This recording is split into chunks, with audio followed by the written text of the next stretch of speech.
Строительство старого моста на улице 13 коммунаров продолжается. По словам специалистов, частые дожди в начале лета помешали активному строительному процессу. Однако теперь погода позволяет приступить к работам в полном объеме.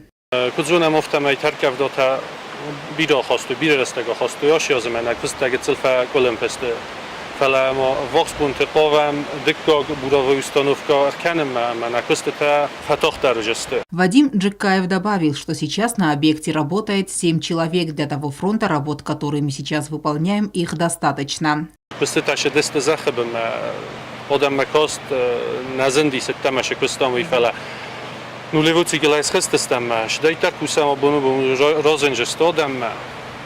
Mi affingeste na nog sombune rasucht hit ashtekog oporoj ben svojota betongun tvistam ma orozam rostvirk opolupka sevashtu hirn batten шарматура. В работах задействованы 2 единицы спецтехники. Проблем со стройматериалами у нас нет, сказал Джикаев. Для удобства горожан и в особенности жителей Левобережья оборудован временный переход из металлической конструкции.